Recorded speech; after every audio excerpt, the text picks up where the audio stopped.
ராமநாதபுரம் சட்டமன்ற தொகுதியில் போட்டியிடும் திமுக வேட்பாளர் காதர்பாட்சா முத்துராமலிங்கத்திற்கு ஆதரவாக தமிழர் தேசம் கட்சி நிறுவனர் செல்வகுமார் வாக்கு சேகரிப்பில் ஈடுபட்டார். திமுகவின் தேர்தல் வாக்குறுதிகளை எடுத்துரைத்து அவர் ஆதரவு திரட்டினார். தாய்மார்கள், அதாவது தாயுள்ளம் கொண்ட தமிழக முதல்வர் தாய்மார்கள் பயன்பெறுகிற வகையில் நல்ல பல திட்டங்களை தந்திருக்கிறார். ஆகையால நிச்சயம் அடுத்து தமிழக முதல்வர் நல்லாட்சி நாயகர் முத்துவேல் கருணாநிதி ஸ்டாலின் அவர்களுடைய ஆட்சி தான் நிச்சயமாக தொடரும்.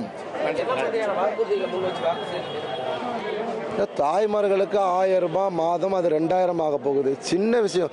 ஒரு 4 விஷயத்தை சொன்னால் போதும். காலை உணவு திட்டம் 5வதுலேருந்து 8வது வரைக்கும் ஆக போகுது. இதெல்லாம் ஏழை எளியவர்கள் பயன்பெறுகிற வகையில் இருக்கக்கூடிய திட்டம். புதுமை பெண் திட்டத்தில் கல்லூரி படிக்கிற மாணவிகளுக்கு 1000, அது 1500. அது நான் முதல்வன் திட்டத்தில் கல்லூரி படிக்கிற அதே மாணவர்களுக்கு 1000. ஒரு குடும்பத்தை எடுத்துக்கிட்டிங்கன்னா 2 பேர் கல்லூரியில் படித்தாங்கன்னா மாதம் ரூபாய் 5000 கிடைக்கிது அந்த குடும்பத்துக்கு. இது சாதாரண ஏழை எளிய பாமர மக்கள் பயன்பெறுகிற திட்டம்.